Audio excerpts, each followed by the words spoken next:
সম্মানিত ভাইয়েরা, আমরা এমন একটি সময় এখানে হাজির হয়েছি যে সময় মুসলমানদের প্রথম কিবলা বাইতুল আকসা অবরুদ্ধ করে রেখেছে ইহুদির বাচ্চারা। আমরা ঠিক সেই মুহূর্তে এখানে একত্রিত হয়েছি যে সময় গোটা পৃথিবীতে মুসলমানদের জনসংখ্যা 180 কোটি হলেও প্রতি 4 জন একজন হলেও 56টি মুসলিম রাষ্ট্র থাকার পরেও গোটা পৃথিবীতে আজকে মুসলিম জাতি হলো আজকে একটা নির্যাতিত, নিপীড়িত, নিষ্পেষিত একটা জাতির নাম। আজকে গোটা পৃথিবীতে মানবতা ধ্বংসের জন্য মানবতার ফেরিওয়ালারা কিছু মানবতার জয়গান গাইলেও প্রকারান্তর আমরা দেখতে পাচ্ছি গোটা দুনিয়া জুড়ে একটা অঞ্চলেও একটা জনপদের শান্তির কোনো বাতাস আমরা অনুভব করতে পারছি সম্মানিত ভাইরা। অথচ এই জমিনটা আল্লাহ তাআলা দিয়েছেন বান্দার জন্য এবং বান্দার চলার জন্য দিয়েছেন। আল্লাহর পক্ষ থেকে তিনি নাজিল করে দিয়েছেন আল কোরআন আল কারীম। পৃথিবীর কোন সৃষ্টির মাঝে কোনো হাঙ্গামা নেই। জলচরে যান, জলভাগে যান, সেখানে কোনো হরতাল পাবেন না। রিজিক নিয়ে কোনো টানাটানি পাবেন না। আকাশ পথে যে সমস্ত উড়ন্ত পাখিগুলো চলে তাদের মাঝেও কোনো হরতাল পাবেন না, হট্টগোল পাবেন না, মারামারি হুড়াহুড়ি পাবেন না। সুন্দরবনে যান, সেখানে কোনো হুড়োহুড়ি পাবেন না। খাদ্য নিয়ে কোনো মারামারি নাই। মানুষের মধ্যে আরো নাই। আসতে পারে মানুষের মধ্যে আছে না নাই? আসতে বলবেন না, আছে না নাই? পৃথিবীর কারো মধ্যেই হাঙ্গামা, মারামারি এগুলো কিছু নাই। শুধুমাত্র আছে কাদের মাঝে? মানুষের মাঝে। ফেরেশতারা যে বলেছিল আল্লাহ তুমি পাঠায়ও না, এরা কি করবে? ওয়াসফিকুদ্দিমা, এরা পৃথিবীতে ফাসাদ সৃষ্টি করবে, রক্তপাত করবে। কিন্তু সবাই করবে না। এর মাঝেও কিছু ভালো বান্দা আছে না নাই? আসতে বলবেন না, আছে না নাই? আচ্ছা, অপরদিকে আল্লাহ তাআলা বলছেন বান্দা তুমি মৃত্যুবরণ করো না। আল্লাহর খুব দরদ তো, মরো না।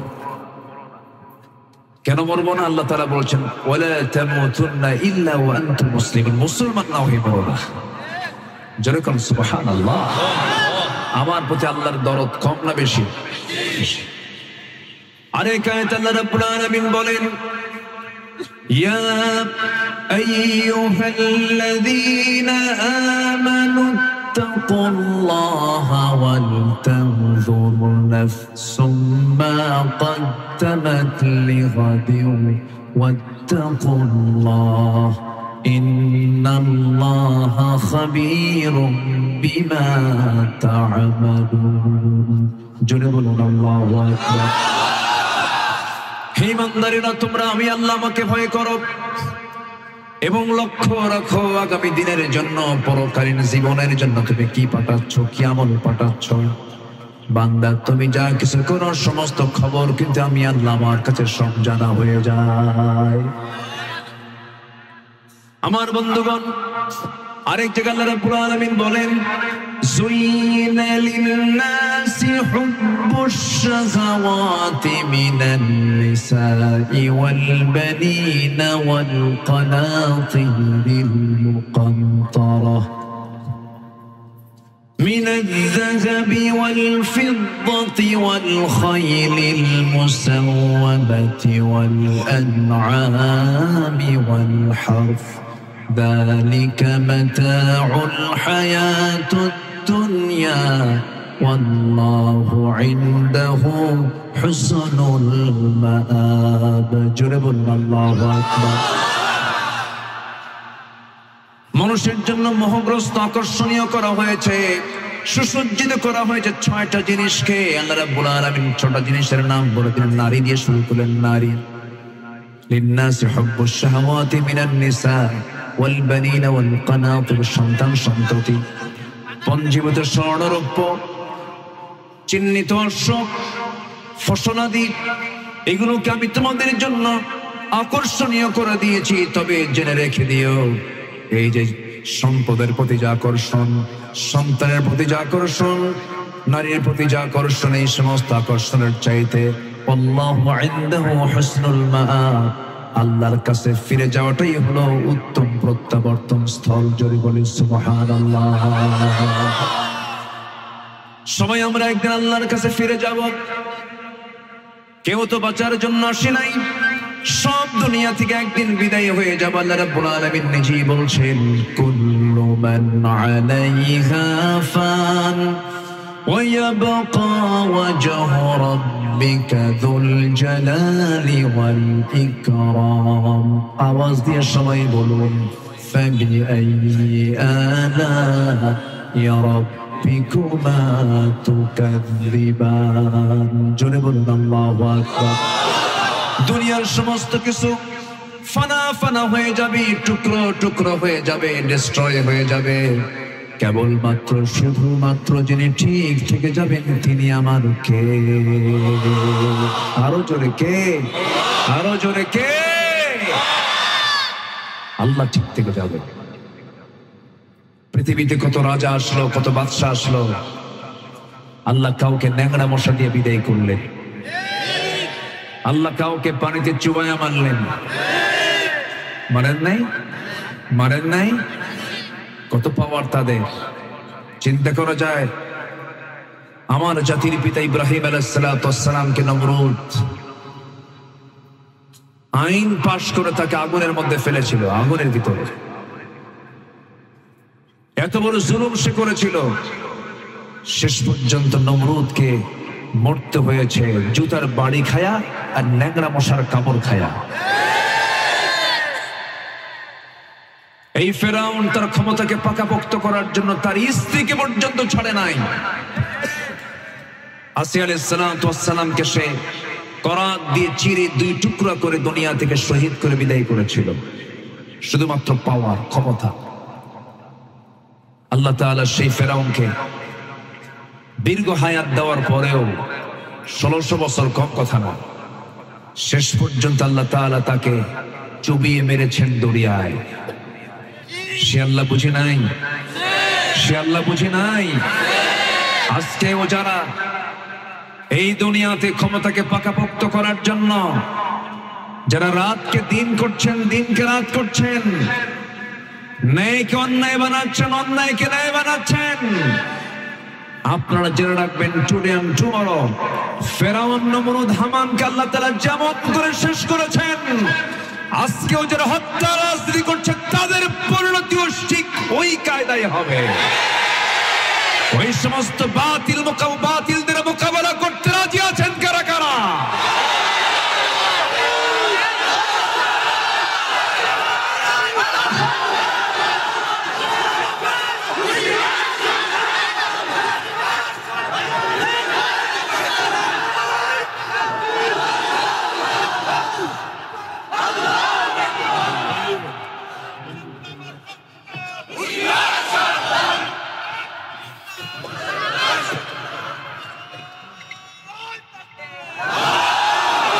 সম্মানিত ভাইয়েরা, এক মাঘে শীত যায় না, কারো পৌষ মাস, কারো সর্বনাশ, কিন্তু সর্বনাশ সবসময় থাকে না, সর্বনাশাদেরও পৌষ মাস আসে। আসে কিনা বলেন? আসে। কত দাপট ছিল মোগল সম্রাটদের, কেউ তাদের কবরে যায়? তাদের নাম আছে? যদি খুলনার মোড়ে দাঁড়ায় যদি ওই মুঘল সম্রাটদের বিরুদ্ধে যদি এখন কেউ ওয়াজ করে, মানুষ কি পাগল বলবে না? কে মুঘল সম্রাটদের বিরুদ্ধে কি করে? অথচ তারা এক সময় এই উপমহাদেশ শাসন করেছে। সে আফগান থেকে, কাবুল থেকে একদম পূর্বের সীমানা পর্যন্ত এই টোটাল এরিয়া তারা শাসন করেছে। আজকে তাদের নাম গন্ধ কিছুই নেই। সম্মানিত ভাইয়েরা, দুনিয়ার অর্জন বড় অর্জন নয়, আসল অর্জন হলো দুনিয়ার না আখিরাতের। আল্লাহর সৃষ্টির দুটো পিঠ, একটা ইহকাল আর একটা কি পরকাল। আমরা কোন কালকে সামনে রেখে চলবো? ইমানদার সামনে টার্গেট রাখে ইহকাল না পরকাল? পরকাল টার্গেট নিলে দুনিয়া কিছুই না, দুনিয়া।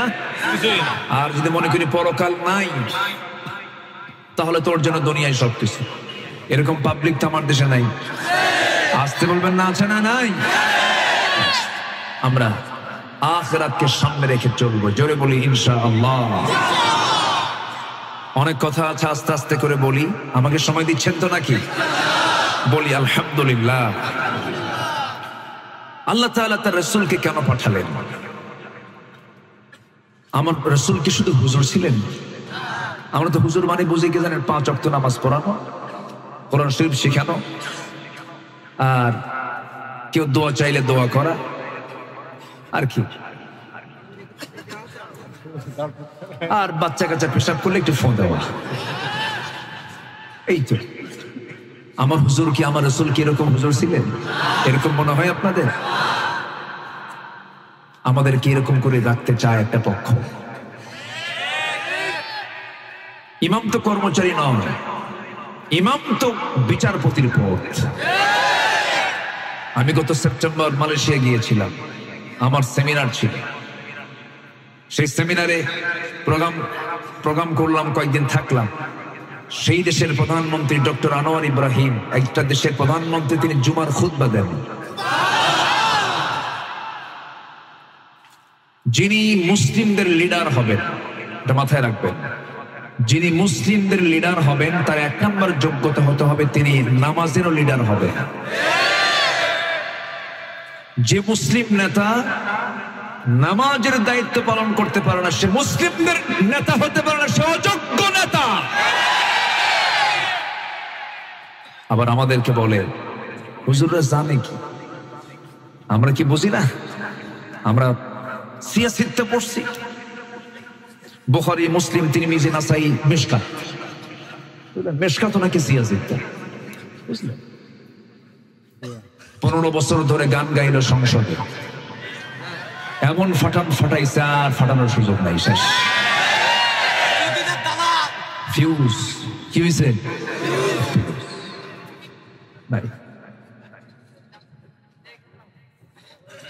সম্মানিত ভাইয়েরা, সম্মানিত বন্ধুগণ, আবার আরেকজন বলে আগামীকাল ঈদুল আজহার জানাজা নামাজ। এটা হচ্ছে মুসলমানদের লিডার। মুসলমানদের নেতার জ্ঞান কি এরকম হওয়া উচিত? কোরআন তেলাওয়াত করতে দিলে তো শয়তানও বুঝবে না, কোরআনটাও পড়তে পারে না। আছে না নাই? আসসালামু আলাইকুম, বিসমিল্লাহির রহিম, আল্লাহর নাম একটা রহমান সে বাদ দিয়ে দিচ্ছে, ওটা শর্টে মারছে। যোগ্যতা। আমি কি কথা বলবো? শোনেন, নেতা নির্বাচন করতে গেলে খুব ভাবতে হবে, কিন্তু এই নেতা হাসরে উঠবে। ইয়াউমা নাদউ কুল্লা উনাসিন বিইমামিহিম, সেদিন প্রত্যেক ব্যক্তিকে তার নেতা সহ ডাকা হইবে। আপনি কোন নেতাকে মানেন যে আপনার জানাজা পড়াতে পারবে না? ঠিক কিনা? যে আপনার জানাজা পড়ানোর যোগ্যতা রাখে না, সে আপনার লিডার হতে পারে না। যদি বলা হয় ওজন ফরজ কয়টা? 14টা। কেন? 10টা বেশি হয়েছে, কিন্তু আরো 2টা বেশি হবে। 1 নাম্বার ফরজ কি? নাকে পানি দেওয়া, এটা নাকি ফরজ। আজকে জাতির এই দশা হতো না। 18 কোটি মুসলমানই কোরআন সহি করে পড়তে পারত যদি শিক্ষা কারিকুলামকে যদি সাজানো হতো। ঠিক কিনা? এটা মাত্র 3 মাসের ব্যাপার। কয় মাস? শুধু 3 মাস টাইম দাও দিতে হয়, পরিকল্পিতভাবে সাজানো হয়। 3 মাসে 18 কোটি জনতাকে কোরআন সহি করে শেখানো সম্ভব। আমি কি ভুল বলতেছি? সমাজ থেকে ইয়াবা, মাদক, 3 দিনে নির্মূল করা সম্ভব। 3 দিনে কোথাও খুঁজে পাওয়া যাবে না, সম্ভব। কিন্তু মাছ মারতে গেছেন নদীতে। এখানে কি নদী আছে আসলে? ও, মাইকেল মধুসূদনের সেই কপোতক্ষ, যে নদীকে সামনে রেখে মাইকেল মধুসূদন তিনি গান, অনেক কবিতা লিখেছেন। যদিও বেচারি হিন্দু থেকে খ্রিস্টান হয়েছিলেন না। কবিরা তো পাগল হয় একটু। আমাদের পাগলা নজরুলও তো কিছু পাগলামি করেছেন। তুমি নারী তাই চেয়ে থাকি, সে মোর কি অপরাধ। দেখছেন মেয়েদের নাকি চায় থাকা যাবে, পাগল কিছু থাকে না, মানে কবিরা সাধারণত পথভ্রষ্ট বেশি হয়। এরা আবেগ আবেগ দিয়ে লিখতে লিখতে মাথা ঠিক থাকে না। তো কপোতক্ষ নদীতে আপনি মাছ মারতে গেলে, ভরা পানিতে আপনি মাছ মারতেছেন, কিন্তু মাছটা তুলে জাল থেকে তুলে যে পাত্রে রাখবেন সে পাত্রকে এলাকে কি বলে? খারই। হ্যাঁ, খারই, খারই। আচ্ছা, ভাষা তো বিভিন্ন জায়গায় বিভিন্ন রকম। সেদিন নোয়াখালীতে গেছে এক মাহফিলে, 12টা বাজে 1টা বাজে, বাচ্চা ঘুমায় না। তো বাবা দেখতেছে, বারবার বলতেছে ঘুমাও ঘুমাও, ঘুমায় না। রাগের ঠেলাকায় মতিয়াই হুতিজা, মতিয়াই হুতিজা মানে পেশাব করে তাড়াতাড়ি শুয়ে পড়, মতিয়াই হুতিজা। ভাষা যে কত, কে দিয়েছেন বলেন তো? কে দিয়েছেন? আল্লাহ দিয়েছেন। তো খাড়ই মাছ মারলেন জন্মের মতো, একদম জাল ভরা মাছ। কিন্তু যে খাড়ই তুলেছেন, যে পাত্রে মাছটা তুলেছেন, ওর তলা নাই। থাকবে? আসতে বলবেন না, থাকবে? থাকবে। আমার দেশে সবই ছিল, সবই আছে, কিন্তু তলা নাই, খালি পাসার পাসার পাসার। ঠিক কিনা? উচিত কথায় বন্ধু বাজার, গরম ভাতে এই কথা এলাকায় আছে তো, দেশ তো একটাই। আমার দেশে কোনো অভাব নাই। কে বলেছে? আমার দেশের এক একটা ইঞ্চি মাটি সোনার চেয়েও খাটে। বলি আলহামদুলিল্লাহ। ড্রাগন নামে একটা ফল আছে, ড্রাগন। আজ থেকে 12 বছর আগে, আমি 13 বছর আগে গিয়ে আমি মালয়েশিয়ায় দেখেছি, খেয়েছি সেখানে। সে ড্রাগন এখন আমার দেশে একরকে একর হয়। ওই ড্রাগনের মধ্যে আবার ইনজেকশন মানুষ শুরু করছে। এ জাতি এত সিরিয়াস, বুঝেন না? Double course. কি করবেন বলেন? আমার দেশে মানুষ বেশি না চোর বেশি? কাম সারছে। জি না, আমরা ভালো হয়ে যাব, জোরে বলি ইনশাআল্লাহ। তবে নেতারা যদি সব ভালো হয়ে যেত না, ভালো হওয়া খুব সহজ হতো। নেতা যেমন হয়, কর্মী তেমন হয়। আমাদের নেতা কিন্তু একজন, আমাদের রবও একজন। আমাদের রব কয়জন? তিনি কে? আসতে বলবেন না, তিনি কে? আমাদের নেতা হচ্ছেন মুহাম্মদুর রাসূলুল্লাহ। অনেকে রাসূলকে নেতা মানতে চান না, বলবেন যে নেতার নামটা কি রাসূলের সাথে মানায়? কি নাম, কি দিবেন আপনি? আল্লাহ নেতা বলেছেন, ক্বালা ইন্নী জাইলুকা লিন-নাসি ইমামা। ইব্রাহিম আলাইহিস সালামকে লক্ষ্য করে বলেছেন, আমার নবীকে নেতা মানবেন না, কাকে নেতা মানবেন আপনি? হ্যাঁ, নেতা শব্দটাকে তারা নষ্ট করছে। নেতার নাম শুনলে আমাদের কেমন যেন মনে হয়, তাই না? কিন্তু না, নেতৃত্ব আসবে খারাপ মানুষের হাতে না ভালো মানুষের হাতে? আমার নবীজি কি নেতৃত্ব দেন নাই? দিয়েছেন। নেতা একজন, তিনি হচ্ছেন মুহাম্মদুর রাসূলুল্লাহ। এমন নেতা যিনি আগে খেয়েছেন না কর্মী আগে খাইছেন? আগে খাওয়াইছেন, এরপরে তিনি খেয়েছেন। এখানে কি আওয়াজ হয়? খসর মসর আওয়াজ হচ্ছে। থাক না, এখন হিসাব করার দরকার নেই। একটা ফু মেরে দেন, এমনি বেড়ে যাবে। জান, বিসমিল্লাহ দিয়ে ফু দিয়ে দেন। এখানে বড় কচি, সবচেয়ে বড় কচি মানুষ, বলি আলহামদুলিল্লাহ। খেটে খাওয়া মানুষের সামান্য অর্থের বরকত অনেক বেশি। আল্লাহ তাআলা ধনীকে দিয়েছেন শুধু টাকা দেখতে। তুই টাকা দেখবি, কিন্তু খাওয়া দেব না তোরে। আর গরিবকে দিয়েছেন খাদ্য। তুই টাকা দিবি না, খালি খাবার খাবি, খা। আল্লাহ ভাগ করে দিছে তো। আল্লাহু আকবার বলেন। শহরের মানুষ বেশি খায় না গ্রামের মানুষ বেশি খায়? গ্রামের মানুষ খেতে বসলে কি প্লেট নিয়ে বসে? কি নিয়ে বসে? গাবলা নিয়ে বসে, বল নিয়ে বসে, ডিশ নিয়ে বসে।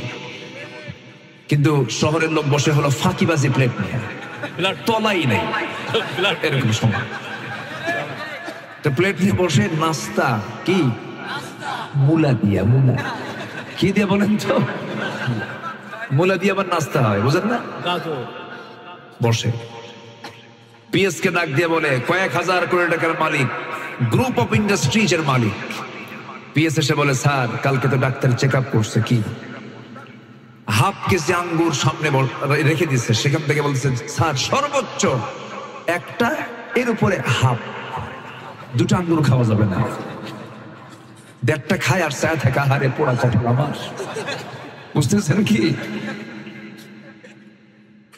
রুটি সাজানো 20-25টা, বলে বস একটার বেশি দুটা খেলেই কিন্তু ইনসুলিন নিতে হবে, উপায় নাই। মিষ্টির কাছে যাওয়াই যাবে না, খালি ছায়া থেকে দেখবে, শুধু খাওয়ার কোনো উপায় নেই। আর গ্রামের মানুষ যখন বসে একেবারে বল নিয়ে বসে, 1 কেজি ভাত খাওয়ার পরে যখন বলা হয় খাইছো কেমন, আরো 1 কেজি হলে ভালো হয়। আমি যখন এখানে খাইতে বসে দেখি এত বড় গাবলা নিয়ে আসছে, একদম ভাত পুরো ভরা। বললাম খাওয়াবেন কারে? বুঝলো আপনারে। তো বিষয়টা হলো, গ্রামের মানুষকে বরকত কে দিয়েছেন? আসতে বলবেন না, কে দিয়েছেন? গরিবকে দিয়েছেন বেশি খাদ্য এবং বেশি সন্তান। বেশি খাদ্য এবং বেশি সন্তান, দুটাই বরকত। দুটাই কি বরকত? 20 বছর চিকিৎসা করে বাচ্চা হয় না ধনী, শেষে এসে ওই মানে ওই ঠ্যাক ভাঙ্গা, কোমর ভাঙ্গা একটা বাচ্চা গেলে এরকম নড়াচড়া করে। আছে না নাই? আছে না নাই? বরকত দেওয়ার মালিক কে? আল্লাহ। কাউকে ঠকান না, যেরকম সুবহানাল্লাহ। আমার নবী যাকে খেয়েছেন না খাওয়াইছেন, এটা হচ্ছে নেতার একটা বৈশিষ্ট্য।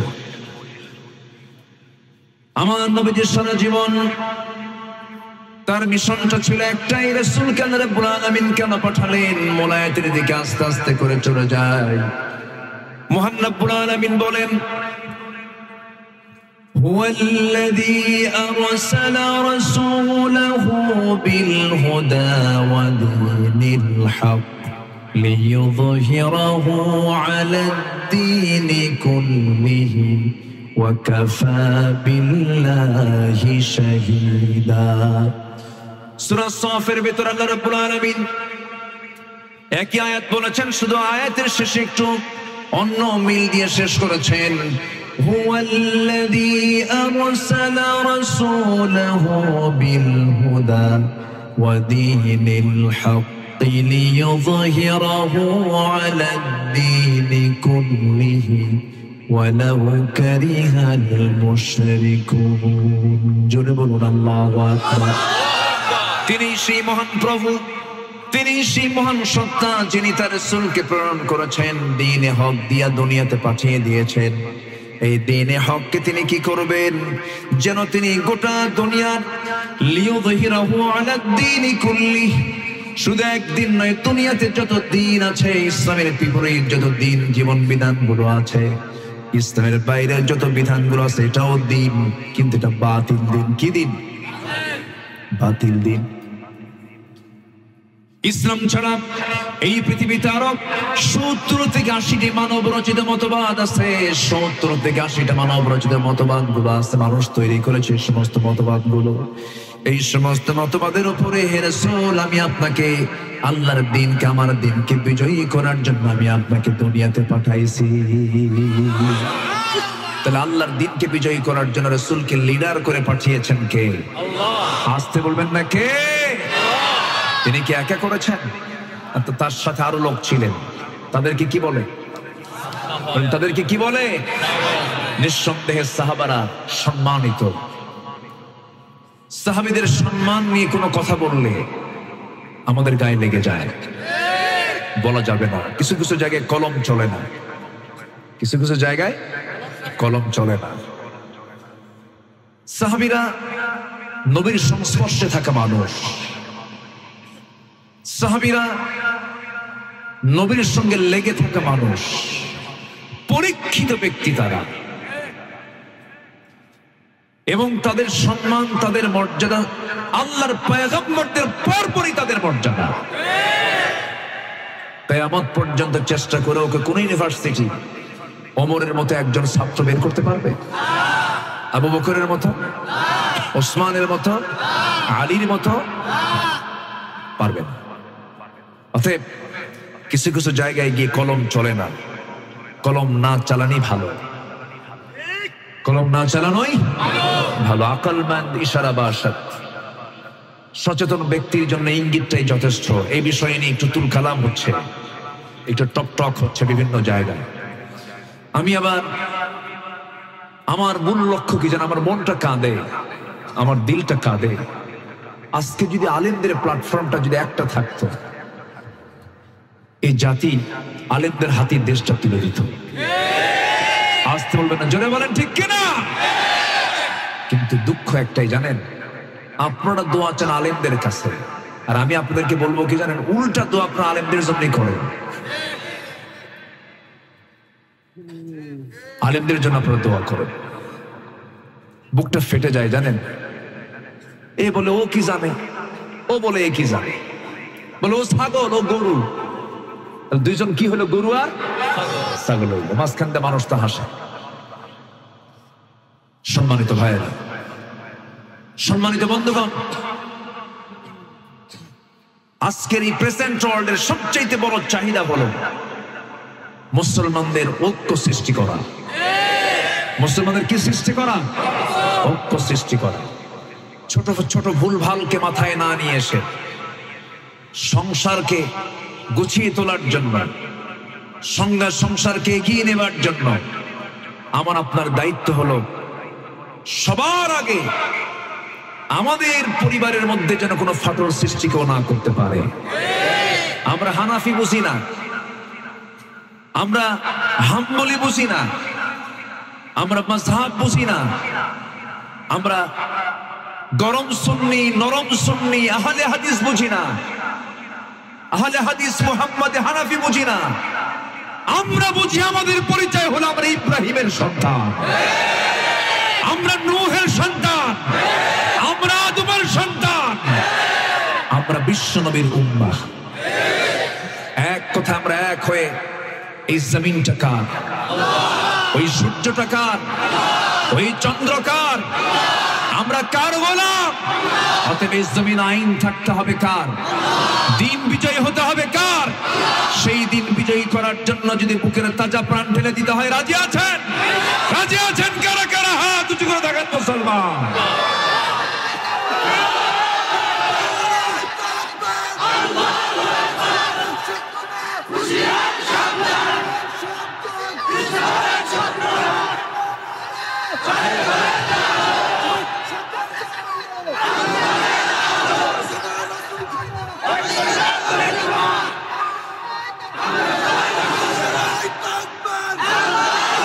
আল্লাহ কবুল করুন, জোরে বলি আমিন।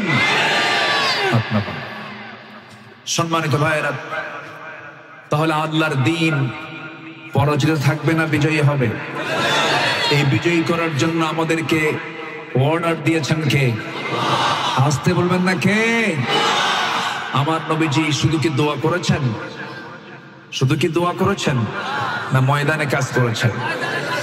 রাসূলকে দেশ ছাড়েন নাই? উনি কি কাউকে ঠকাইছিলেন? কারো বাড়িতে আগুন ধরিয়ে দিয়েছিলেন?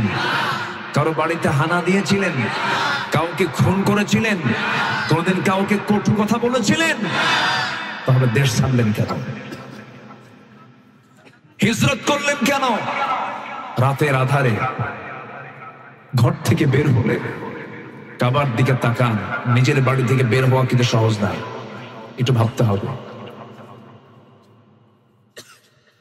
তিনি কাবার দরজার দিকে তাকায় আছেন, সিরাত ইবনে হিশামের মধ্যে এসেছে, চোখের কোনা বেয়ে বেয়ে টপ টপ করে পানি পড়তেছে।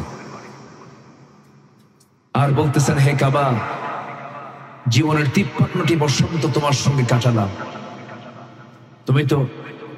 আমি তো বিদায় নিয়ে যাচ্ছি, তোমার প্রতিবেশী আমাকে থাকতে দিল না। আমার নবীজি রওনা দিলেন। রওনা দিয়ে মদিনা যেদিক উত্তরে সেদিক না যে দক্ষিণে চলে গেলে একটু কৌশল করলেন, শত্রু যেন আমাকে না ধরতে পারে।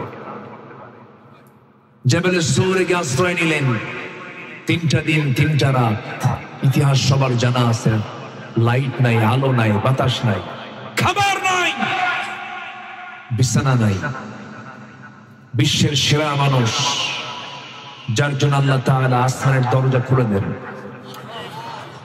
যিনি আরশ আজিমের মেহমান হন, সেই মহামানব তিনি শুয়ে আছেন, সেখানে কোনো বিছানা নাই। বসে কি ব্যাপার, রাখেন তো এগুলো সব, বসে রাখেন এখানে। আপনারা খাবেন, এগুলো কি করতেছেন আপনি? শুয়ে দেন এখানে, এতগুলো মানুষ সামনে বসে আছে।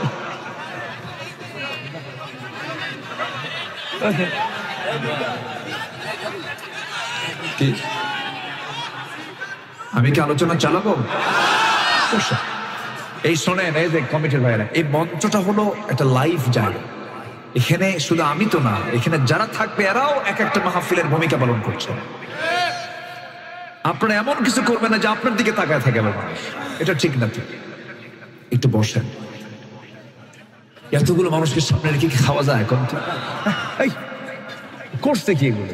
ওর পেটের তো ভাতই হজম হবে না। দেখে দেন এগুলো সব না, মেহমানকে তারা সম্মান জানাচ্ছেন, এই জন্যই দিয়েছেন। যাই হোক, এটা তো ওয়াজের মাহফিল, এটা বলি আলহামদুলিল্লাহ। সম্মানিত ভাইয়েরা, আমার নবীজি সেখান থেকে মদিনায় চলে গেলেন। ঘর বাড়ি, স্ত্রী, পরিবার, পরিজন, সাহাবীরা ছাড়লেন। ব্যবসাকে সাথে নিয়ে গেছেন তারা? অনেকের বউ বাচ্চাও রয়ে গেছে, একা চলে গেছেন। একজন সাহাবীর কথা আমার মনে হলো,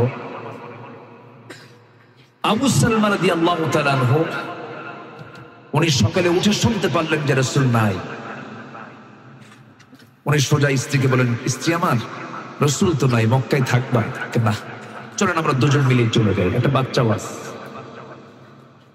আবু সালমা তার স্ত্রী উম্মে সালমাকে সঙ্গে করে নিয়ে নবী নাই কথা শোনা মাত্রই সঙ্গে সঙ্গে রওনা দিয়েছেন। রওনা দেওয়ার পথের মধ্যে আবু সালমার ভাইরা তাকে আটকায় ফেললো। উম্মে সালমার আব্বা আম্মা অর্থাৎ তার শ্বশুর শাশুড়ি আটকায় ফেললো। দুজন দুদিক থেকে, দুদিকের আত্মীয় স্বজন। একজন ভাইয়েরা তারা তার সন্তানকে নিয়ে চলে গেল। উম্মে সালমাকে তার আব্বা আম্মা জোরপূর্বক নিয়ে চলে গেল। আবু সালমাকে বলা হলো, আবু সালমা, সন্তান নিয়ে যেতে পারবা না, বউকে নিয়ে যেতে পারবা না। আবু সালমা বললেন, শুধু সন্তান আর বউ কেন, তোমরা যদি আমার এই জীবনটাও দুনিয়া থেকে চিরতরে নিশ্চিহ্ন করে দাও, আমার সিদ্ধান্ত থেকে তোমরা আমাকে ঘুরাতে পারবা না। আবু সালমা রওনা দিলেন মদিনার দিকে। উম্মে সালমা কি ঘরের মধ্যে গৃহবন্দী করে রাখা হলো। আবু সালমা উম্মে সালমার দাম্পত্যময় জীবন খুব ভালো, মধুময় ছিল তাদের সম্পর্ক। উম্মে সালমা একদিন গল্প করতে করতে বলছিলেন, আমার স্বামী আমার, আমি যদি আপনার আগে মারা যাই, আপনার আগে যদি আমার মরণ হয়, আমি আপনাকে একটা প্রশ্ন করবো, আপনি আমাকে কেমন ভালোবাসেন এটাকে পরীক্ষা করার জন্য বলতেছি আমি আপনাকে। যদি আমার মরণটা আপনার আগে হয়ে যায়, আমার মৃত্যুর পরে কি আমার জায়গায় অন্য কোনো বউ আপনি নিয়ে আসবেন নাকি? এমন প্রশ্ন কিন্তু আমার আপনার বউরাও করে কিনা জানি না, করে না, এরকম করে নাই? বুড়া চাচা কোন কিছু এই বুড়া, আমি যদি মরি তুই বুড়ি আবার আরেকটা বুড়ি নিয়ে আসবি না বলে? কিন্তু আল্লাহ তাআলা মেয়েদেরকে দিল এরকম করে বানায় দিচ্ছে, ওরা সব সহ্য করে, কিন্তু এটা সহ্য করতে পারে না। আমার রাসূল আম্মা জান খাদিজার জন্য কাঁদলেন। মায়া শেষে বলেন, ইয়া রাসূল, ওই বুড়ির জন্য এখনো কান্দা লাগে? আমরা তো আছি। রাসূল বললেন, আয়েশা, খাদিজাকে নিয়ে কিছু বলো না। খাদিজা আমার হচ্ছে দুঃখের সময়ের মানুষ, ওর সঙ্গে কোনো তুলনা হয় না। ওকে কষ্ট দেওয়া মানে আমাকে কষ্ট দেওয়া। আল্লাহু আকবার। আমার নবীজির কোন দোয়ায় খাদিজার নাম বাদ পড়তো না। সুবহানাল্লাহ, সুবহানাল্লাহ। উম্মে সালমা রাদিয়াল্লাহু তাআলা আনহা এমন প্রশ্নের জবাব দিতে নিয়ে আবু সালমা বলে ফেলেন, আমার স্ত্রী তোমার মনটা কি চাই বলো তো। উম্মে সালমা বলছেন, আমি আপনাকে খুব ভালোবাসি, আমার মরণটা যদি আপনার আগে যদি আমার মরণটা হয়ে যায়, আমার জায়গায় আমি অন্য কোনো মহিলাকে আমি আসতে দেব না, আমার এটা পছন্দ নয়।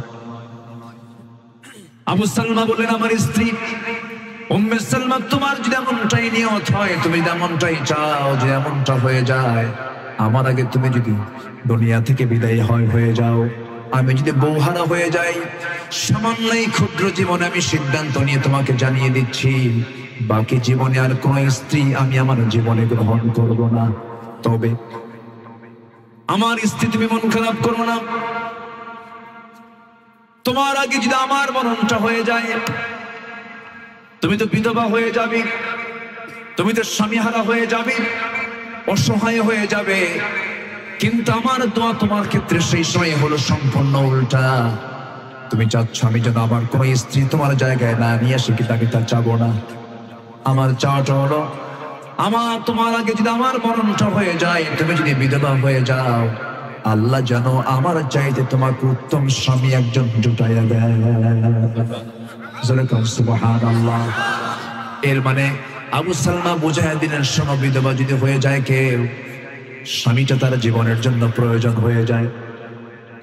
ফিতনা থেকে বাঁচার জন্য, ঈমানকে রক্ষার জন্য অনেক সময় প্রয়োজন হয়ে যায়। আমি তোমার জন্য এমনটা দোয়া করে দিলাম। আল্লাহ তাআলা আবু সালমার দোয়াটাই কবুল করেছেন, তার দোয়াটা উত্তম মনে করেছেন আল্লাহ রাব্বুল আলামিন। আবু সালমা বউটাকে রেখে, সন্তানকে রেখে নবীর পরে পরে হিজরত করে মদিনা পর্যন্ত চলে গেলেন। বউ সারলেন, সন্তান সারলেন, সংসার সারলেন, ব্যবসা সারলেন, মদিনায় চলে গেলেন। মদিনায় যাওয়ার পরে কিছুদিন সময় কেটে গেল তার। উম্মে সালমা করলেন কি, সবার চক্ষু ফাঁকি দিলেন। বছর খানেক পরে ওই সন্তানকে লুকোচুরি করে নিয়ে সবার চক্ষু ফাঁকি দিয়া তিনি একাই রওনা দিলেন মদিনার পথে। মদিনায় চলে গেলেন। মদিনায় যখন ফজরের সময় পৌঁছে গেলেন, আজান শুরু হয়ে গেছে, নামাজ শুরু হয়ে গেছে। মদিনার মসজিদে নামাজ শেষ হয়ে গেছে। নামাজ শেষের সঙ্গে সঙ্গে এলান জারি হলো, আসসালাতু আলাল মাইয়িত, আসসালাতু আলাল মাইয়িত। মৃত ব্যক্তির জন্য জানাজা, মৃত ব্যক্তির জন্য সালাত শুরু হয়ে যাবে। কে মারা গেছে? আজকে রাতের বেলা আবু সালমা দুনিয়া থেকে বিদায় নিয়েছেন। উম্মে সালমার কানে যখন স্বামীর মৃত্যুর কথা যখন তার কানে চলে এলো, সঙ্গে সঙ্গে যেন আকাশ ভেঙে পড়ার মতো হয়ে গেল। জানাজা সম্পূর্ণ হওয়ার সঙ্গে সঙ্গে সাহাবীরা বলছেন, ইয়া রাসূলুল্লাহ, যে আবু সালমানের জানাজা আমরা সম্পূর্ণ করলাম, সে আবু সালমার স্ত্রী উম্মে সালমা এখন মদিনায় উপস্থিত। মদিনায় চলে এসে তার সন্তান সহ আমার নবীজি বললেন, সাহাবীরা, আমার মৃত সাহাবী ও আবু সালমার স্ত্রী উম্মে সালমা কোথায়, আমাকে নিয়ে চলো। আমার নবীজি তার সামনে গিয়ে হাজির হলেন। উম্মে সালমাকে বলেন, উম্মে সালমা, তোমার কোনো টেনশন করতে হবে না। আবু সালমা আমার খুব প্রিয় সাহাবী, তোমার সন্তান নিয়ে কোনো টেনশন করতে হবে না, কারণ আমি হলাম এতিমদের লিডার। তোমার সন্তানের সমগ্র ভরণ পোষণ সহ সমস্ত জিম্মাদারি আমি রাসূল নিজের কাঁধে উঠায় আনিলাম। উম্মে সালমা, চিন্তা করো না, তোমার জন্য আমি উত্তম স্বামীর ব্যবস্থা করে দেব, উত্তম পুরুষের ব্যবস্থা করে দেব, বিয়ের ব্যবস্থা করে দেব। উম্মে সালমা বলছেন, ইয়া রাসূলুল্লাহ, আমার জানা মতে আমার স্বামীর চাইতে কোনো ভালো পুরুষ এই দুনিয়াতে দ্বিতীয়টা নাই। আমার বিয়ের কোনো আগ্রহ আমার জীবনে নাই। আমার নবীজি কোনো কথা বললেন না, চুপ মেরে গেলেন। কিন্তু আল্লাহ রাব্বুল আলামিন বলছেন, জিবরাইলকে পাঠায় দিয়ে জিবরাইল বলছেন, ইয়া রাসূলুল্লাহ, উম্মে সালমার জন্য পৃথিবীর কোন পুরুষ উপযুক্ত না হলেও হে রাসূল, আপনি তার জন্য উপযুক্ত পুরুষ, আপনি তাকে বিয়ে করে নেন। জোরে বলেন সুবহানাল্লাহ, আর জোরে বলেন সুবহানাল্লাহ। আবু সালমার দোয়া কবুল করেছেন কে? আসতে বলবেন না, কে? আল্লাহ তাআলা। দিন কায়েমের সংগ্রাম করতে গিয়া আমার নবীজি 23 বছর নবুয়তের জিন্দেগির 13 বছরই মদিনায় কাটলো। মার খেয়ে কেটেছে 13 বছর। আমার নবীজি মার খেয়েওছেন, মার দিয়েওছেন। আমরা মার খাবো, মার দেব। আসতে কর, মায়ের খাবো, মায়ের দেব। রাসূল মার খেয়েছেন কত বছর? 13 বছর। কোথায়? মক্কায়। কোথায় বলেন? কোথায়? কোথায়? মক্কা। তখন মক্কার সিটি মেয়রকে, মক্কা চালায় কে? কে চালায়? খুব ভালো মানুষ না? জিনিস নিয়ে দাম দিত না, জিনিস নিয়ে দাম দিত না। এরকম নেতা এখন নাই? আছে না? নাই? ঢোকে ঢোকে সব কিছু নিয়ে আসে, নিয়ে এসে বলে পরে দাম দেবো না, আর পরে দাম দেয় না। তো ভাববেন যে ওর রক্তের মধ্যে আবু জেহেলের রক্ত ডাইরেক্ট লুকানো আছে। আবু জেহেল মদ খেত, আবু জেহেল নেশা করত, সুদের কারবার করত। এগুলো তো নাই এখন। আসতে বলবেন না? আছে না? নাই? তাহলে আবু জেহেলের কারবার এখন আছে, আছে না? নাই বলেন। তাহলে আবু জেহেল মদ খেত, সুদ খেত, জিনা করত। এটা কার কাজ? আজ থেকে কার কাজ বলেন তো? কার কাজ? আবু জেহেলের কাজ। এই আবু জেহেলের কাজ এখন করার মতো লোক আছে না? নাই? তাহলে তারা আবু জেহেলের কি হয়? হ্যাঁ, আমি কি কথা বলবো? এলাকায় সুদ আছে নাকি? এই সময় কি উঠবেন না? উঠলি ভাববো ওটা সুদ খায়। এই বসো, বসো। এতগুলো হাজার হাজার মানুষ, এর মধ্যে থেকে হাঁটতে গেলে হাঁটুর সঙ্গে মানুষের মুখ লেগে যায়। উঠবেন কেন? বসেন না। আমি শেষ করে দেবো নাকি বলেন? সারা রাত হবে, একজন কইছে সারা রাত। সারা রাত থাকবেন আপনারা?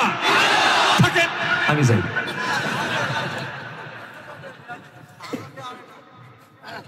অনেক ভালো আপনারা, বলি আলহামদুলিল্লাহ। তাহলে সমাজকে আবু জেহেল দিয়ে চলবে? আবু জেহেল দিয়ে চলতে পারে সমাজ? চলতে হবে রাসূলের দিন দিয়া, রাসূলের নেতৃত্ব দিয়া। ঠিক কিনা বলেন? আবু জেহেল দিয়ে চললে মদ থাকবে, জেনা থাকবে, সুদ থাকবে। মদ খাওয়া কি? আরো জোরে, আরো জোরে। মদের ব্যাপারে রাসূল বলেন মদ হচ্ছে সমস্ত পাপের মা। সমস্ত পাপের, আল খামরু উম্মুল খাবাইস। মদ হচ্ছে সমস্ত পাপের মা। কেমন করে দেখেন, একটা ওলি, একজন আল্লাহর ওলি একটা নগরে সে বসবাস করত। ওই নগরে একজন বিখ্যাত আল্লাহর ওলি বসবাসের পাশাপাশি ওই শহরে একজন কুখ্যাত একটা জঘন্য পতিতা নারী বসবাস করত। তো পতিতা নারী সারা জীবন বহু পুরুষের জীবন নষ্ট করেছে। সে চিন্তা করলো যে আমি শুনেছি এরকম নামে একজন বড় আল্লাহওয়ালা আছে, দেখে ওকে টার্গেট করি। টার্গেট করে তাকে ঘরের মধ্যে তুলে ফেলছে। তুলে ফেলেই বলতেছে আপনি আমাকে চিনতে পারেন না, আমি হলাম এই শহরের, এই নগরের একজন পতিতা নারী। আল্লাহর ওলি তো থমকে দাঁড়াইছেন, না জেনে কোন মুসিবতে পড়লাম। বলতেছে শোনেন, আমি যদি এখানে একটা চিল্লান দেই, একটা আওয়াজ দিয়ে ফেলি, এই নগরের সমস্ত মানুষ হাজির হবে, আপনার মান সম্মান সব শেষ হয়ে যাবে। আপনি কি সম্মান নিয়ে যেতে চান? হ্যাঁ, যেতে চাই। তাহলে 3টা কাজ আপনার জন্য খোলা। এই 3টা কাজের যে কোনো একটা কাজ করলে আপনি এখান থেকে ছুটি পাবেন। আল্লাহর ওলি বললেন কি কি কাজ বলো? নাম্বার 1 হলো এই যে মদের বোতল, মদের বোতল থেকে মদ খেতে হবে। নাম্বার 2, যদি আপনি রাজি না হন, আমার সঙ্গে জেনা করতে হবে, এটাও যদি রাজি না হন। নাম্বার 3 হলো সামনে যে শিশুটা বসে আছে ওকে খুন করতে হবে। আল্লাহ মনে মনে চিন্তা করলেন, যদি খুন করি ফাকাতালান নাস জামিআ, গোটা পৃথিবীর মানুষকে খুন করার গুনাহ হয়ে যাবে। যদি জেনা করতে যাই ঈমান নষ্ট হয়ে যাবে। মদ হারাম, উনি মদটাকে ভাবলেন এটাও হারাম, যদিও হারাম কিন্তু ওই বড় 2 গুণার চাইতে এটা একটু কম আছে মনে করলেন তিনি। এই চিন্তা করে তিনি ভাবলেন এক ঢোক মদ খেয়ে যদি এখান থেকে পার পেয়ে যায়, অন্তত বড় বিপদ থেকে বেঁচে যাব। উনি ভাবলেন মদটাকে ছোট গোনা মনে করলেন, মদের বোতল থেকে একটা ঢোক মেরে দিয়েছেন। মদ খেলে তাল না মাতাল, তাল না মাতাল, মাতাল। এক মদরু মদ খায় আর 3টার দিকে বাড়ির দরজা এসে ডাকতেছে, বউ রে বউ, দরজা খুললো। বউ তো মনে মনে চিন্তা করে রাত 3টার দিকে আসা মানে 3 বোতল মারছে। বউ তো জানে স্বামী কেমন। হ্যাঁ, কি হলো?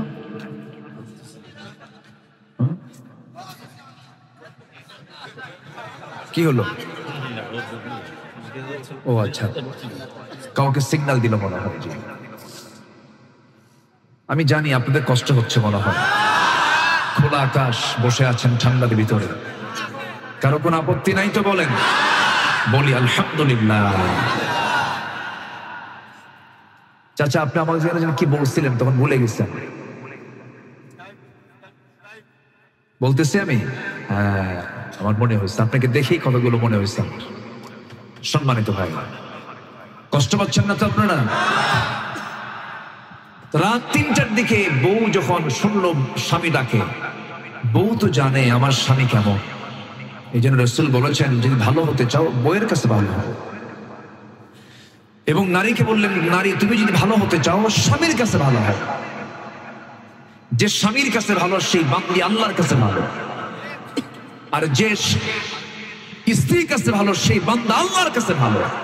আল্লাহু আকবার বলেন। রাসূলের কথাটা কত দামি কথা, চিন্তা করেন। একটা লোক কেমন, সে বিনয়ী না বদমেজাজি, এটা কিন্তু বাইরের লোক টের পাবে না।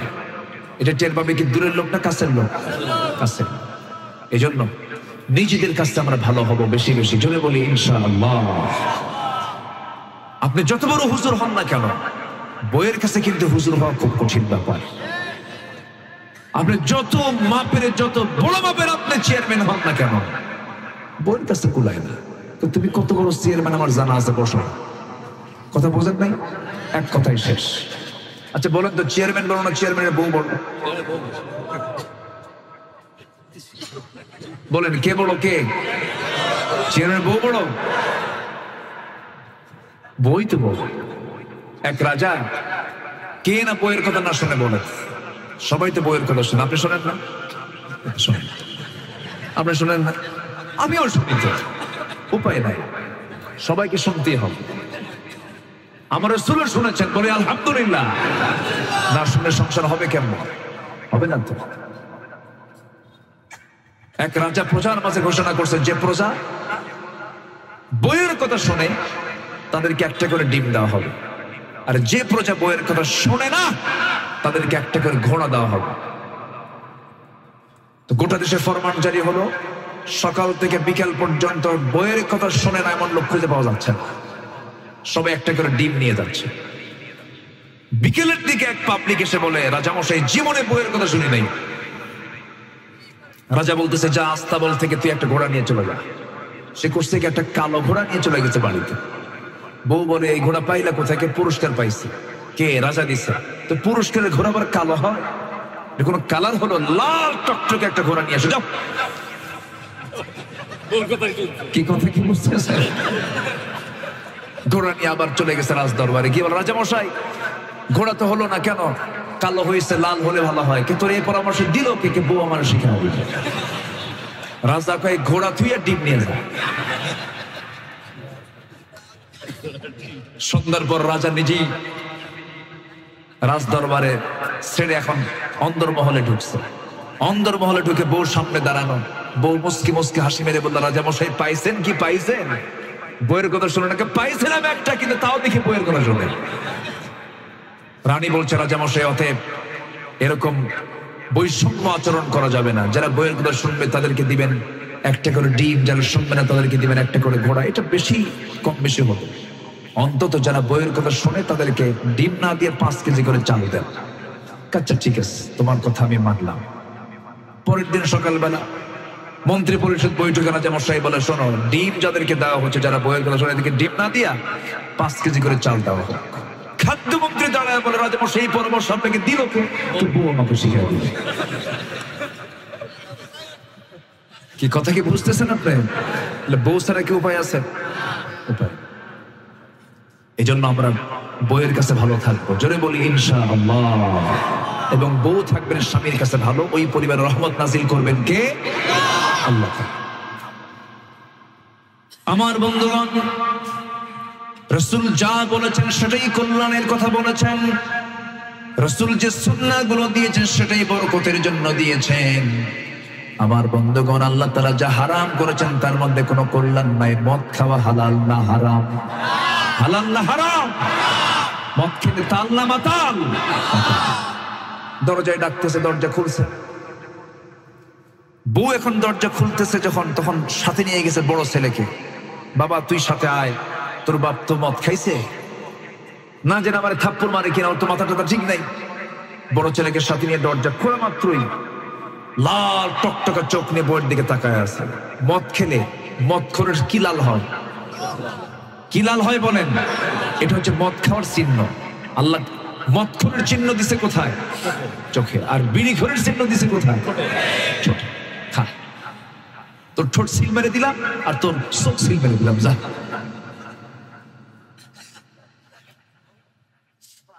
এখন এরকম লাল টকটকা চোখ নিয়ে বইয়ের দিকে তাকায়, কোনো কথা নেই, মদ খাইছে তো মাথা তো ঠিক নাই, বইয়ের দিকে তাকাই বলে আসসালামু আলাইকুম। বউ তো মানে হতভম্ব হয়ে গেছে। বউ এখন কয়, হাই রে আমারে কি করবে, কি বললো এটা? তোমার কি একটু হুঁশ নাই? পাশে ছেলে দাঁড়ানো, ছেলের সামনে তুমি আমার আম্মা বলে ডাকো। ছেলের দিকে তাকায় বলে, দুলা ভাই আসসালামু আলাইকুম। এখন বলে হ্যাঁ মাথা গেছে। তো যারা এই মদ খায়া মাথা শেষ করে তারা যদি জাতির নেতা হয়, হ্যাঁ, যাদের বোতল ছাড়া দিন কাটে না, ওই সমস্ত নেতৃত্বের মুখে আমরা জুতা মারি। যাদের নামাজ নাই, দিন নাই, কোরআন নাই, ওই সমস্ত নেতৃত্ব যুবকরা ছেড়ে নবীর নেতৃত্বে ধরে রাজি আছেন কারা কারা? হাত উঁচু করে দেখাও।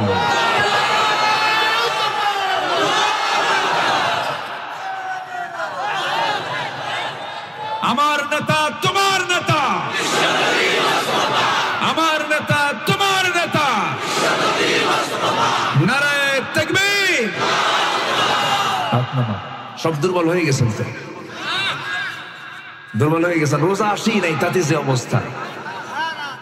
কষ্ট পাচ্ছেন নাকি আপনারা? আল্লাহ তাআলা রাসূলকে দিয়েছেন, এই পৃথিবীতে পাঠিয়েছেন কি দায়িত্ব দিয়ে? সব দিন পরাজিত হবে, বিজয়ী হবে কার দিন? আসতেন কার দিন? সেই দিনের নাম কি? আর সেই দিনের নাম কি? এমনি এমনি এমনি আসবে? এমনি এমনি আসবে না।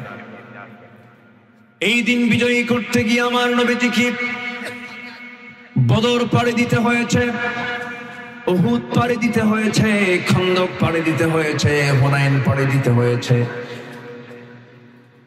তাবুক অভিযানের দিন আমার নবীজি তাবুকের প্রান্তরে যখন তিনি রওনা দিবেন, সাহাবে কেরামকে বলেন, সাহাবীরা কে কে আছো, রেডি হয়ে যাও। আমার নবীর জীবনের সবচেয়ে বড় অভিযান ছিল তাবুক অভিযান। আসেন দোয়া করে দেই।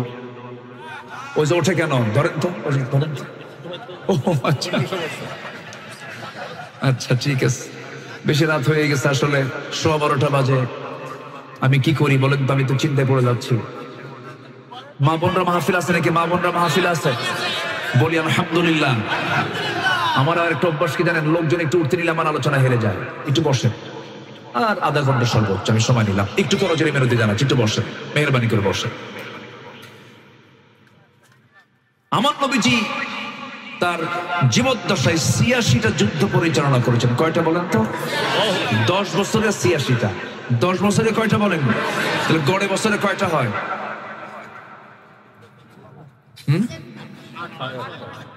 8টারও বেশি।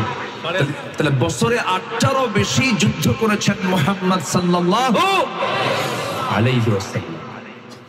কি দিনকে পরাজিত করার জন্য, বিজয় করার জন্য? বিজয় করার জন্য। এই ৮৬ যুদ্ধের মধ্যে ২৭টি যুদ্ধের তিনি রাসূল নিজের সম্মুখ নেতৃত্ব দিয়েছেন। সামনে দাঁড়ায় আল্লাহু আকবার বলেন। এর মধ্যে সবচেয়ে বড় অভিযান ছিল হলো তাবুক। তাবুক অভিযানে আমার নবীজি শুধু তার সাহাবী নিলেন সাথে 30,000।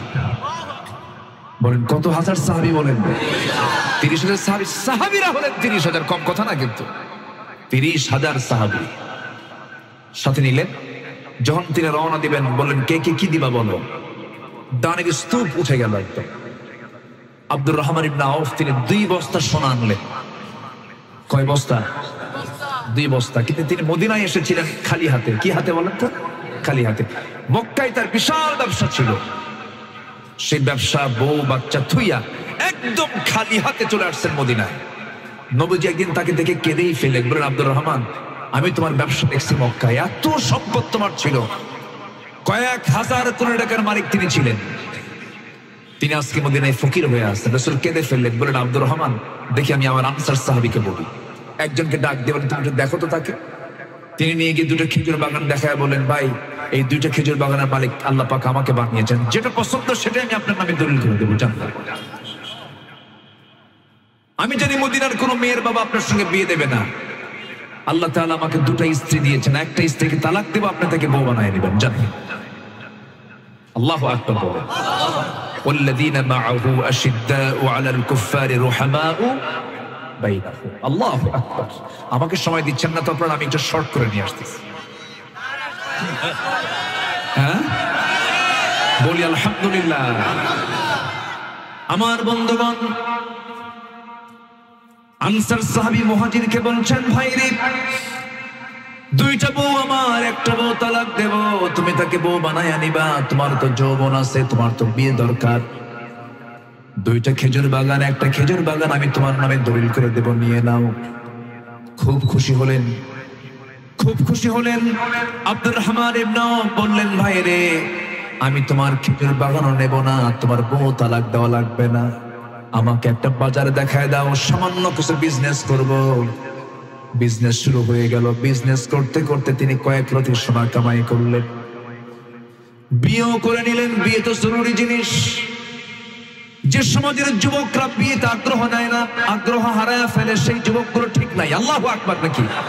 আল্লাহু আকবার, নাউযুবিল্লাহ, জোরে করে নাউযুবিল্লাহ। যে সমাজের যুবকরা বিয়েতে আগ্রহ হারিয়ে ফেলে সেই সমাজটা ধ্বংসের সমাজ। যুবকদের বিয়ের আগ্রহ থাকতে হবে কিনা বলেন? আস্তে থাকতে হবে কিনা বলেন? থাকতে হবে। যে যুবকরা বিয়ে করতে চায় না তারা কি ঠিক আছে না বাইপাস মারে? আমি কি ভুল বলতেছি? খালি শিশু পার্কে যায়, রিসোর্টে যায়, আকাম কুকাম করে বেড়ায়, মেসেঞ্জার, ইমো, অনলাইন, ভাইবার, হোয়াটসঅ্যাপ এগুলোতে শুধু ভুটাভুটি করে। আমি কি ভুল বলতেছি? এগুলো বিয়েতে আগ্রহ হারানো যাবে না। আব্দুর রহমান ইবনে আউফ করলেন কি, মদিনায় এসে কয়েক রতি সোনা কামাই করলেন, একজন মেয়েকে দেখে নিলেন, প্রস্তাবের মধ্যে বিয়ে হয়ে গেল। রাসূল জানেন না। কয়েকদিন পর দিন নবীজির দরবারে তিনি সুন্দর পোশাক পরে গেছেন, সুন্দর সুগন্ধি লাগায় গেছেন। রাসূল বলছেন আব্দুর রহমান তোমাকে দেখে মনে হচ্ছে তুমি একটা কিছু ঘটাইছো। রাসূল মুস্কে হাসি মারলেন। তিনি বলছেন হুজুর বিয়ে তো করছি আমি, তুমি করলে বিয়ে দাওয়াত পাইলাম না আমি। এটা কেমন কথা হলো? হুজুর বিয়ে তো করছে, আমার মনে ছিল না। সহি কিন্তু বর্ণনা এটা। আমার নবীজি মনক্ষুণ্ণ হলেন না। রাসূল বললেন বিয়ে তো জরুরি বিষয়, কারণ এটা তো ঈমানের একটা বিশাল বড় গুরুত্বপূর্ণ অংশ। তুমি বিয়ে করেছো ভালো কথা, বিয়ে করেছো ভালো কথা, কিন্তু বিয়ে যে করলে তুমি, তোমার কাছে তো কোনো টাকা পয়সা নাই, তুমি যে শূন্য হাতে মক্কা থেকে মদিনায় আসছো, টাকা পয়সা পাইলা কোথায়? হুজুর কয়েক রতি সোনা কামাই করেছি, ব্যবসা করেছি, লাভ হয়েছে, বিয়েটা করে নিয়ে চটেই দিয়ে মোহরানার টাকা দিয়েছি। আমার নবীজি এতটাই খুশি হলেন, দোয়া করলেন আল্লাহর কাছে, আল্লাহ গো আমার আব্দুর রহমান মক্কার হাজার হাজার কোটি টাকা সব ছেড়ে দিয়ে ফেলে দিয়ে মদিনায় এসেছে শূন্য হাতে। আমি আমার আব্দুর রহমানের জন্য দোয়া করে, আল্লাহ তুমি আব্দুর রহমানের জান মালে তুমি আল্লাহ বরকত দিয়ে দাও। ওই যে দোয়া করলেন আব্দুর রহমান ছায়ের মধ্যে হাত দিলেও সোনা হয়ে যেত। সেই আব্দুর রহমান ইবনে আউফ তাবুকের প্রান্তরে রাসূল রওনা দেবেন, কে কি দান করবে আসো। আব্দুর রহমান ইবনে আউফ তিনি 2 বস্তা সোনা দান করলেন। ওমরে ফারুক সমস্ত সম্পত্তির অর্ধেক দান করলেন। সাইয়েদনা আবু বকর তিনি রাসূলের সামনে এসে বলছেন, হুজুর ওমর দিল অর্ধেক, আমি দিলাম সব। যেরকম সুবহানাল্লাহ। বাড়িতে কিছুই রাখলাম না, সব দিয়ে দিলাম। তাবুকের প্রান্তরে আমার নবীজি রওনা দিলেন। রোমানদের বিরুদ্ধে সংগ্রাম হবে, রোমকদের বিরুদ্ধে সংগ্রাম হবে। এর আগেও সংগ্রাম হয়েছিল, সেই যুদ্ধে রাসূল যান নাই। 3 জন সেনাপতি শহীদ হয়েছেন সেই যুদ্ধে। মুতার যুদ্ধে শেষ পর্যন্ত খালিদ বিন ওয়ালিদ 3000 সৈন্য নিয়ে 1 লক্ষ রোমান সৈন্যকে পরাজিত করে কালিমার পতাকা উড্ডীন করে মদিনায় ফিরে এসেছিলেন। সেই যুদ্ধে আমার রাসূল নিজে অংশগ্রহণ করেন না, এবার তিনি নিজে অংশগ্রহণ করেছেন। তাবুকের প্রান্তরে গিয়ে যখন পৌঁছার সঙ্গে সঙ্গে এই রোমানদের কানে সংবাদ চলে গেল, মুসলমানদের লিডার নিজে এসেছে। যুদ্ধ হলো না, যুদ্ধ থেমে গেল।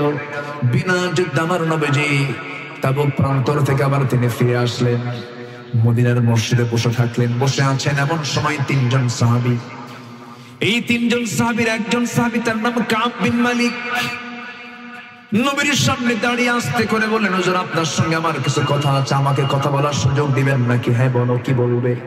2টা হাঁটু গেড়ে দিয়ে নবীর সামনে বিনয়ী হয়ে বসে বলছে, হুজুর বড় একটা ভুল করে ফেলেছে। কি ভুল করেছে বলো? আমি কিন্তু যুদ্ধে যাই নাই, আমি তাবুকের প্রান্তর অংশগ্রহণ করি নাই। আমি তাবুকের প্রান্তর অংশগ্রহণ করতে পারতাম, কিন্তু গড়িমসি করেছি, অবহেলা করেছি, হেয়ালিপনা করেছি, আমি যাই নাই। রাসূল বলেন, আর কে কে যাও নাই বলো? হেলাল বিন উমাইয়া যায় নাই। আর কে যাও নাই বলো? মুররা বিন রাবিআ যায় নাই। আর কে যাও নাই বলো? কুজার আমার জানা নাই। মোট কয়জন হবে? 3 জন। আর তাবুক প্রান্তরে নবীর সঙ্গে যুদ্ধে অংশগ্রহণ করেছেন কত হাজার? বলেন কত হাজার? যায় নাই কয়জন? 3 জন। 3 জন গেলে বা না গেলে বড় ধরনের কি ক্ষতি হতো নাকি? তাও হতো না, 3 জন তো মাত্র। আমার নবীজি বলে ফেলেন, কাব বিন মালিক তুমি কি আমাকে আর কিছু বলতে চাও নাকি? না হুজুর, আমাকে মাফ করে দিবেন, আমি যেতে পারি না, এজন্য আমি আপনার সামনে সব খোলা মনে বলে ফেললাম।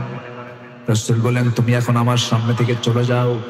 চলে গেলেন। চলে যাওয়ার সঙ্গে সঙ্গে আমার নবীজি নোটিশ জারি করলেন, মদিনার মসজিদে নোটিশ দিলেন, কাব বিন মালিক, হেলাল বিন উমাইয়া, মুররা বিন রাবিআ, এই 3 ব্যক্তির বিরুদ্ধে আমি নোটিশ জারি করলাম। এদের সঙ্গে সর্বকার কথাবার্তা, লেনদেন সবকিছু আজকের থেকে মদিনাবাসীর বন্ধ। একটু কান লাগাবেন, মনোযোগ দিবেন। দিন বিজয়ের কাজটা যে ফরজ, দিন বিজয়ের কাজের সংগ্রাম করা যে সবার জন্য জরুরি। ইকামতে দিনের কাজ যে করতে গেলে ঢিলামি করা যাবে না, অবহেলা করা যাবে না। এটা একটা তার বড় উদাহরণ, দৃষ্টান্ত আল্লাহ তাআলা রেখে দিয়েছেন সাহাবায়ে কেরামদের মাধ্যমে। আমার নবীজি এই 3 জনের বিরুদ্ধে নোটিশ জারি করলেন। কাব বিন মালিকের কানে সংবাদটা চলে গেছে, যেন তার কাছে মনে হলো আকাশটা যেন ভেঙে পড়ছে তার পিঠের উপরে। কাব বিন মালিক করলেন কি, দরজার কাছে গিয়ে, নিজের বাড়ির দরজার কাছে গিয়ে বউকে ডাক দিয়ে বলছে, বউ আমার, আমি কাব বিন মালিক, দরজা খোলো।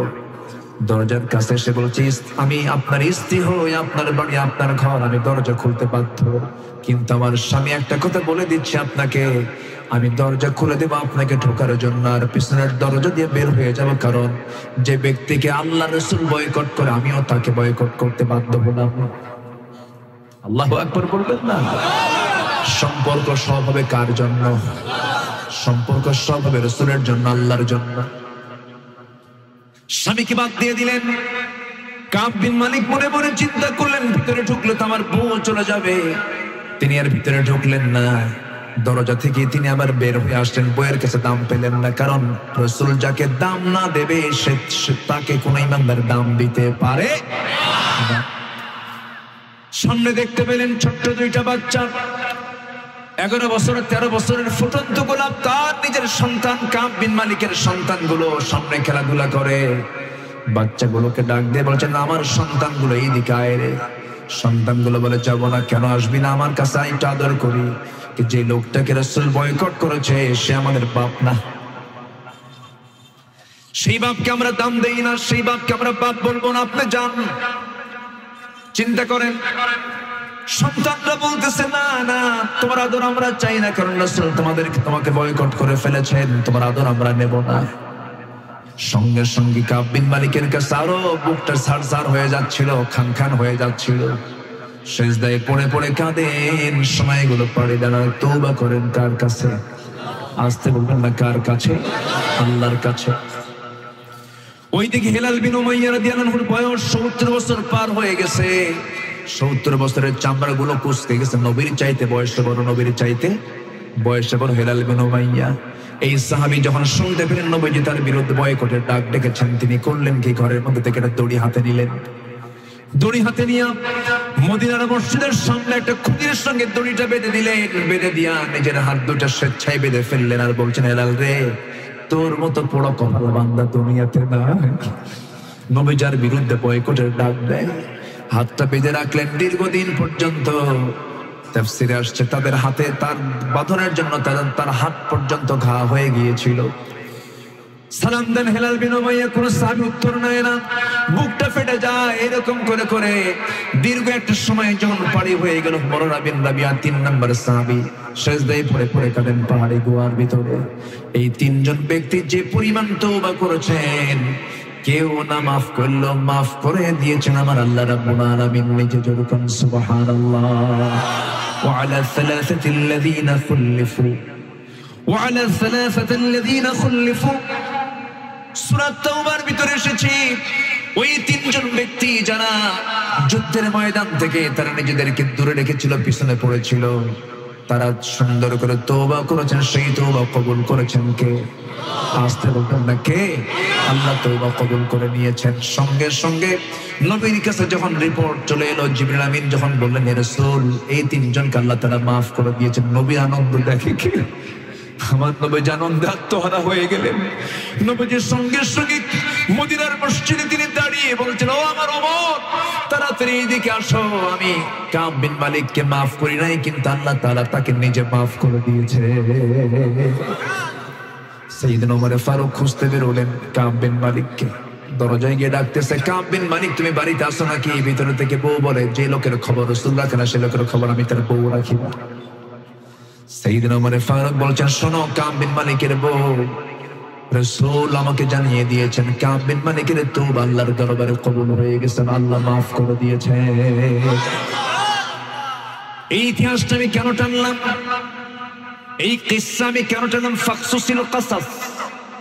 অনেকে কিসসাকে কোরআন হাদিস সম্মত মনে করেন না, বলেন এর কিসসাকে হালকা চোখে দেখেন। কিসসারও দরকার আছে না নাই? বলেন কাহিনীর দরকার আছে না নাই? বলেন আল্লাহ তাআলা ইউসুফকে টেনেছেন, ইয়াকুবকে টেনেছেন, ইব্রাহিম আলাইহিস সালাতু ওয়াস সালামকে টেনেছেন। সব পয়গম্বরের ইতিহাসগুলোকে কেন টানছেন? যেন আমরা ফাকসুসিল কাসাস, হে রাসূল আপনি এই সমস্ত কাহিনীগুলো সব বলে দেন, যেন এখান থেকে বান্দা যেন শিক্ষা নেয়।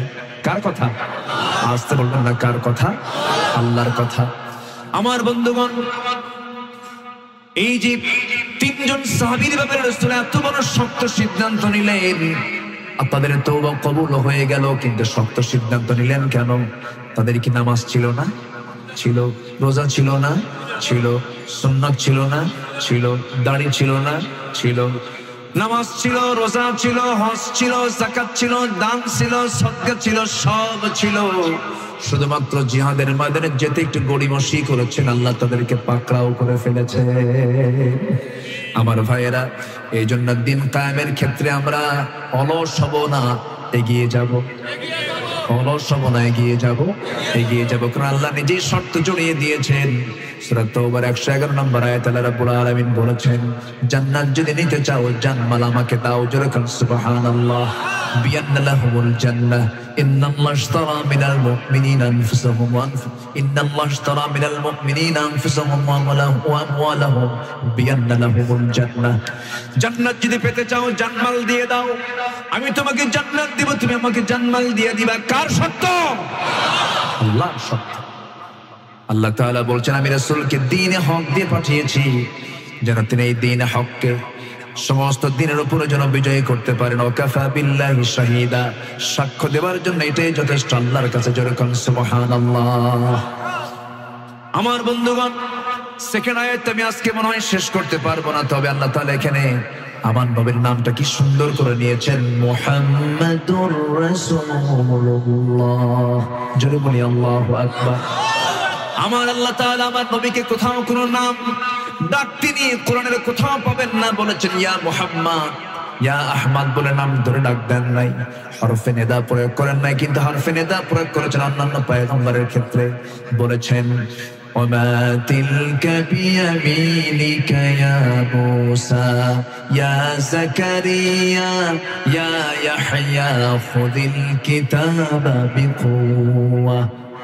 ইয়া ইব্রাহিম বলেছেন, ইয়া মুসা বলেছেন, ইয়া ইয়াহইয়া বলেছেন, ইয়া যাকারিয়া বলেছেন, কিন্তু রাসূলকে বলেছেন মুহাম্মাদুর রাসূলুল্লাহ সাল্লাল্লাহু আলাইহি ওয়াসাল্লাম।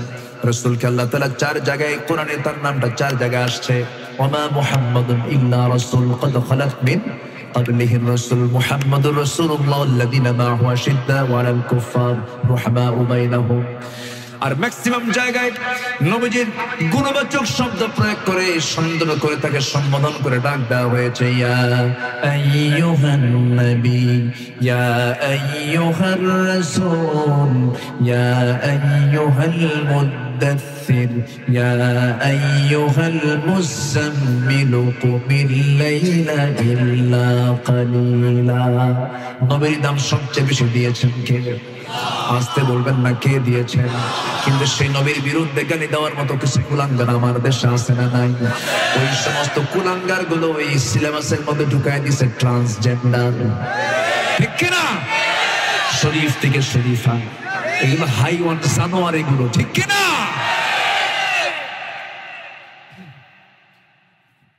আমার বন্ধুগণ, আল্লাহর জমিন আল্লাহর দিন কায়েমের জন্য যে দিল কাঁদবে না সেই দিল হলো মুনাফিকের দিল, যে দিল কাঁদবে সেই দিল হলো ঈমানদার দিল। জোরে কোন আলহামদুলিল্লাহ, জোরে বলি আলহামদুলিল্লাহ। আল্লাহ সবাইকে কিয়ামতের দিনের পক্ষে কাজ করার তৌফিক দান করুন, জোরে বলি আমিন। সবাইকে আমরা নামাজ পড়ি নাকি? 5 ওয়াক্ত নামাজ পড়বো কারা কারা আজকের থেকে জীবনে ছেড়ে দেব না? কারা কারা একটু হাত তুলে দেখান তো দেখি। জোরে বলি ইয়া আল্লাহ, আরো জোরে ইয়া আল্লাহ। আমাদেরকে 5 ওয়াক্ত সালাত আদায় করার তৌফিক তুমি আল্লাহ দিয়ে দাও। জোরে বলি আমিন, আরো জোরে আমিন। হাত নামান। আগামী মাস কি মাস বলেন? কি মাস? একদম দোরগোড়ায় চলে এসেছে রমজান মাস, কোরআন নাজিরের মাস। কোরআন আমরা পুরো সবাই শিখবো। এই থেকে ধরেন তো, বসেন, দোয়া করবো। অনেক রাত হয়েছে, বসেন। আমি ধমক দিচ্ছি, রাগ করতেছেন নাকি আপনারা? এই ধমকের মধ্যে কিন্তু মহব্বত আছে। যদি না বোঝেন তাহলে কিন্তু মানে মন খারাপ করবো আমিও। আমি মহব্বত রেখে বলছি, সবাই বসেন, একসঙ্গে দোয়া করব। এবং আমি খুবই খুশি, খুবই কৃতজ্ঞ, এই হাজার হাজার মানুষের মধ্য থেকে লোকজন কিন্তু নড়াচড়া করে, এটা বলা চলে। বলি আলহামদুলিল্লাহ, জোরে বলি আলহামদুলিল্লাহ। তো আমি সবার কাছ থেকে একটা আমি প্রতিশ্রুতি নিতে চাই, একটা সিদ্ধান্ত নিতে চাই। জীবনে কেউ 50 বছর, 30 বছর, 20 বছর রমজান পাড়ি দিয়েছে, বসন্ত পার করেছে। আগামী রমজান হবে আমাদের কোরআন শেখার রমজান। এই মাঠে কি এই সিদ্ধান্ত নেওয়া যায়? উলুডাঙ্গার এই মাঠে আমরা যারা আসছি আগামী রমজানকে বরণ করব কোরআন শেখার মধ্য দিয়ে। জোরে বলি ইনশাআল্লাহ। ভালো ব্রেন হলে, মনোযোগী ব্রেন হলে 7 দিন লাগে, একটু দুর্বল হলে 14 দিন লাগে, আর একটু দুর্বল হলে 1 মাসে কমপ্লিট হয়ে যায়। সবাইকে শিখবো না ইনশাআল্লাহ? যে কোরআন না শিখলে নামাজ হবে না, যে কোরআন সহি না হলে নামাজ সহি হবে না, যে কোরআন সহি না হলে আমি জান্নাতের রাস্তা খুঁজে পাবো না। সেই কোরআনকে সহি করে শিখতে চান কারা কারা? একটা হাত তুলে দেখান তো দেখি। যে দেখি দেখি না, হাত তুলেন না। কোরআনকে সহি করে আগামী রমজানে শিখবেন কারা কারা?